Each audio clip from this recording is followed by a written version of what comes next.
আসসালামু আলাইকুম। আজকে ভিডিওতে আমরা দেখব কিভাবে একটি ক্ষতিগ্রস্ত দাঁতকে আধুনিক প্রযুক্তির মাধ্যমে শক্তিশালী, সুন্দর এবং দীর্ঘস্থায়ী জিরকোনিয়া ক্যাপ দিয়ে পুনরুদ্ধার করা হয়। আমরা শুরু থেকে শেষ পর্যন্ত পুরো চিকিৎসা প্রক্রিয়াটি ধাপে ধাপে আমরা ইনশাল্লাহ দেখাবো। প্রথমত আমরা আসি যে আমরা যে রুট ক্যানাল করি, প্রথমে রুট ক্যানালটা আমরা পারফেক্ট হয়েছে কি না সেটা তো আমরা প্রথমত এক্সরের মাধ্যমে শিওর হই। দ্বিতীয়ত আমরা অ্যাপেক্স লোকেটর ব্যবহার করি, যা একটি আধুনিক সংযোজন।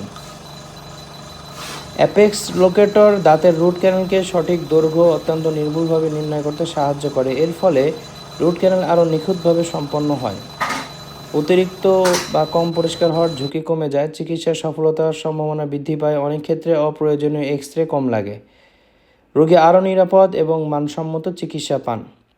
দ্বিতীয়ত, পার্মানেন্ট ফিলিং। আমরা ব্যবহার করি 3M এর J350XT কম্পোজিট, যেটা আমরা রুট ক্যানাল করার পরে পার্মানেন্ট ফিলিং হিসেবে ব্যবহার করি। এই কম্পোজিটের অনন্য বৈশিষ্ট্য হলো উচ্চ শক্তি, চমৎকার পলিশ ধরে রাখে এবং প্রাকৃতিক দাঁতের মতো সৌন্দর্য যায় এবং দীর্ঘস্থায়ী ফলাফল প্রদান করে এবং দাঁতের সঙ্গে সুন্দরভাবে মিশে যায়। এখানে আমরা ফিলিং অ্যাপ্লাই করার সময় আমরা ইচিং বন্ডিং করি। ইচিং বন্ডিং আপনারা ভিডিওতে দেখতে পাচ্ছেন, যেখানে 37% ফসফরিক অ্যাসিড দিয়ে ইচিং করা হয়। ইচিংয়ের পরে আমরা এই 3M কম্পোজিটটা আমরা ব্যবহার করি। ইচিং করলে এখানে মাইক্রোপোর তৈরি হয়। এই মাইক্রোপোরের মাধ্যমে আমাদের বন্ডিংটা মাইক্রোপোরের সাথে লক করে, যাতে এটা মেকানিক্যাল লক হয়, এবং আমরা ইউনিভার্সাল বন্ডিং এজেন্ট 3M এটা ব্যবহার করি।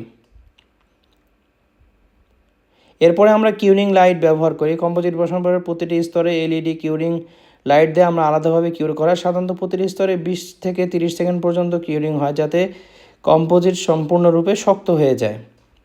লেয়ার বাই লেয়ার কিউরিং হয়, আমরা দেখতে পাচ্ছি। কিউরিং করার পর আমরা আবার এখানে layer by layer composite apply করতেছি, যেটা কম্পোজিটের শক্তি বৃদ্ধি পায় এবং সংকোচন কম হয়, দীর্ঘস্থায়ী ফলাফল পাওয়া যায় এবং দাঁতের সঙ্গে বন্ড আরও মজবুত করে।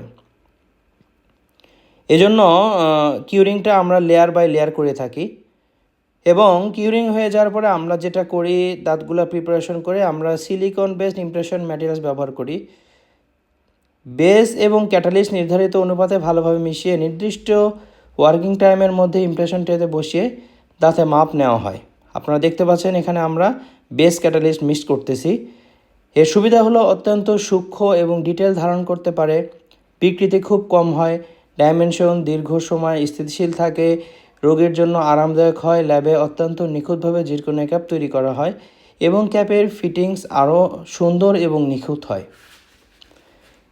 আমরা যখন ইমপ্রেশন নিয়ে থাকি, সেক্ষেত্রে আমরা ইমপ্রেশন নেওয়ার সময় একটা ওয়াক্স বাইট নিয়ে থাকি। আপনারা ভিডিওতে দেখতে পাচ্ছেন ওয়াক্স বাইটটা আমাদের কাজটাকে আরও পারফেকশন করে। যখন ল্যাবে তৈরি করা হয় তখন তারা আর্টিকুলেটরে বসায় ওয়াক্স বাইট দিয়ে বাইটটা আরও অ্যাকুরেট করে। একে তো হলো সিলিকন বেসড ম্যাটেরিয়ালস দিয়ে আমরা ইমপ্রেশন নেই, দ্বিতীয়ত আমরা ওয়াক্স বাইট আরও পারফেকশনের জন্য নেই, যার কারণে আমাদের একটা পারফেক্ট রেজাল্ট চলে আসে। এখন আমাদের জিরকোনিয়া ক্যাপটা কীভাবে তৈরি হয়, যে আমরা ইমপ্রেশন ল্যাবে পাঠানোর পরে ক্যাট-ক্যাম প্রযুক্তির মাধ্যমে রোগীর জন্য কাস্টমাইজ জিরকোনিয়া ক্যাপ তৈরি করা হয়। আপনারা ভিডিওতে দেখতে পাচ্ছেন।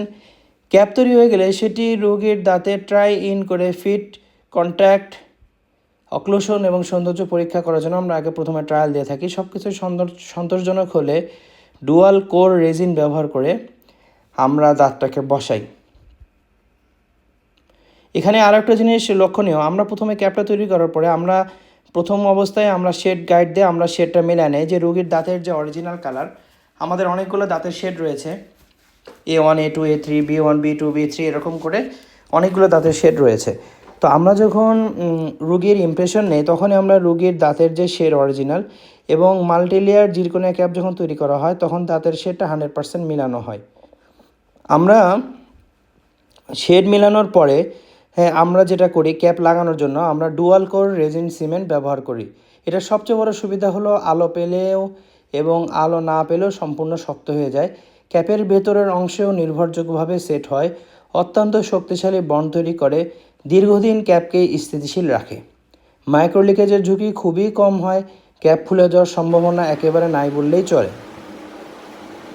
এজন্য ডুয়াল কোর, এই যে আপনারা দেখতে পাচ্ছেন আমরা এখানে বন্ডিং দেওয়ার পরে স্যান্ড ব্লাস্ট করা হয়, এরপরে বন্ডিং দেওয়া হয়। ইউনিভার্সাল বন্ডিং দেওয়ার পরে হ্যাঁ, আমরা এখানে যেটা করি যে এখানে ডুয়াল কোরের বেস এবং ক্যাটালিস্ট থাকে। আমরা এখানে ডুয়াল কোরের বেস এবং ক্যাটালিস্ট মিক্স করছি। এটা মিক্স করার পরে আমরা এখানে ক্যাপের ভিতরে যে আমাদের ইউনিভার্সাল বন্ডিং দেওয়া আছে, বন্ডিংয়ের উপরে আমরা এটা অ্যাপ্লাই করব। এবং একই সাথে আমরা রোগীর মুখেও ইচিং বন্ডিং করে নিই। আপনারা দেখতে পাচ্ছেন ইচিং বন্ডিং করার পর ড্রাই করে আমরা এই ক্যাপটা সাপ্লাই দিই। তো এই জন্য এরকম ধরনের ইনফরমেটিভ ভিডিও পাওয়ার জন্য আমাদের চ্যানেলটি অবশ্যই সাবস্ক্রাইব করবেন, ফলো দিবেন এবং বিস্তারিত যে কোনো চিকিৎসা সম্পর্কে জানতে আমাদের হোয়াটসঅ্যাপ নাম্বারে আপনার প্রবলেম তাদের কিছু ছবি অথবা এক্সরে শেয়ার করতে পারেন। আমরা আপনাকে এ সম্পর্কে বিস্তারিত জানিয়ে দেবো ইনশাআল্লাহ।